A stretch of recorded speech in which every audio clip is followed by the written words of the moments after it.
My auntie had a Ghana میں میری aunty کا اپنا سلون تھا، لیکن ہمارا کلچر ایسا ہے کہ آپ بچپن میں ہی بال بنانا سیکھ لیتے ہیں۔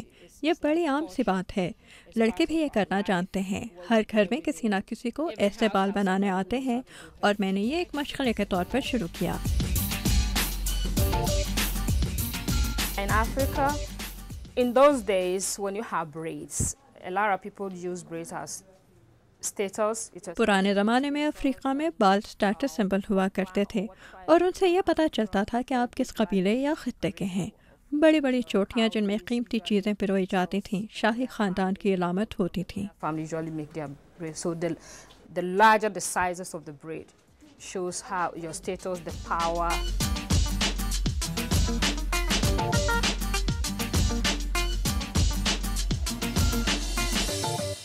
I think braids can be traced from the time of slavery till now, but during the civil rights movement, people want to be identified. میرے خیال میں امریکہ میں ایسے ہیئر سٹائل غلامی کے دور سے آج تک دیکھے جا سکتے ہیں۔ سول رائٹس موومنٹ کے دوران یہ ہیئر سٹائل اپنی شناخت بنوانے کا ایک طریقہ بن گئے تھے، لیکن بریڈز ہر دور میں ہی رہی ہیں۔ کبھی لوگ یہ سمجھتے تھے کہ بریڈ صرف غریب غربا ہی بناتے ہیں، لیکن آج آپ کو بڑے بڑے لوگ ایسے بالوں میں دکھائی دیتے ہیں۔ Anybody can wear braids. آج سیاستدان اور فنکار جیسے علیشا کیز، ٹیوی ونڈر، یہ سب لوگ بریڈز کے ساتھ نظر آتے ہیں، اور ان کی وجہ سے عام لوگ بھی اب یہ شوق سے بنواتے ہیں۔ And still look good, so it doesn't really matter. Yeah, it sets an example for other people, and To it still becomes wear a it. part of fashion, and people also become comfortable with it. Exactly, Celebrity exactly. doing it. Celebrity doing it, so I can also do it.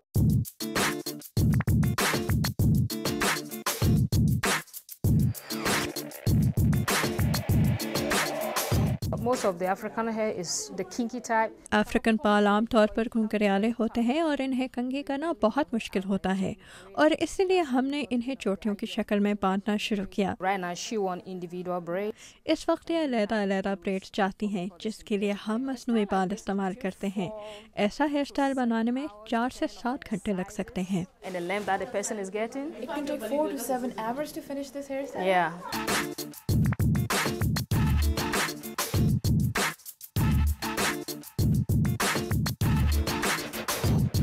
Braiding, we don't use chemicals. The basic things we use is the comb.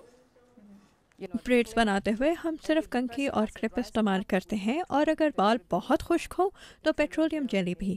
Taking care of your hair depends upon the individual. If your hair doesn't itch too much, maybe after a month you can. اگر آپ کے بالوں میں بہت کھجلی نہیں ہوتی تو آپ تقریباً 1 مہینے بعد انہیں دھو سکتے ہیں، لیکن ہر ہیئر سٹائل کے ساتھ تو آپ پانی استعمال نہیں کر سکتے۔ See this product ایسے ہیئر سٹائلز کے لیے ہم ڈرائی شیمپو استعمال کرتے ہیں۔ So you put it in your hair. and massage your scalp and then clean it with a damp towel and then your hair will look fresh. Breeding بہت متنازع بھی رہی ہے، اس کے حوالے سے کیسز کورٹ تک گئے ہیں، کیونکہ بعض جگہوں پر لوگوں کو اس ہیئر سٹائل کی وجہ سے ملازمت نہیں دی گئی، لیکن میرے خیال میں اگر یہ صحیح طرح سے بنائی گئی ہو تو کوئی مسئلہ نہیں۔ جیسے ملٹری میں لوگ اپنی جاب کی وجہ سے بہت لمبی یا بہت رنگدار بریڈز نہیں بنواتے، لیکن اگر آپ جاب پر نہیں اور کسی پارٹی میں جا رہے ہیں تو پھر بریڈز کے ساتھ جیسا دل چاہے ویسا کریں۔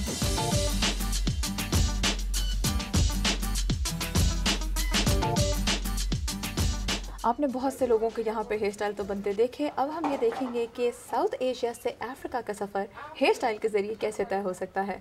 موکی، what are you planning on doing?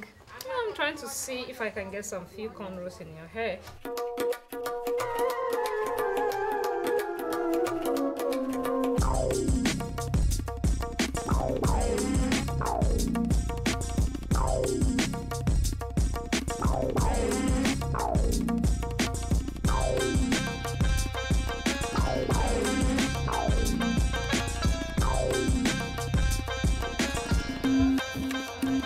تو آپ دیکھ سکتے ہیں کہ یہ ہیئر اسٹائل کسی بھی پاکستانی ہیئر اسٹائل سے بالکل مختلف ہے، اور ہم نے یہ کوشش کی کہ ساؤتھ ایشیا سے افریقہ کا سفر ہیئر اسٹائل کے ذریعے طے کیا جائے۔ اب فیصلہ آپ کا ہے کہ کون سا ہیئر اسٹائل آپ کو زیادہ پسند ہے، ریگولر پاکستانی ہیئر اسٹائلز یا African, but it's an entirely different experience that I can definitely assure you. ایک بہت ہی مختلف تجربہ اور احساس ہے، اور میرے بال اس وقت مجھے بالکل ڈفرینٹ فیل ہو رہے ہیں۔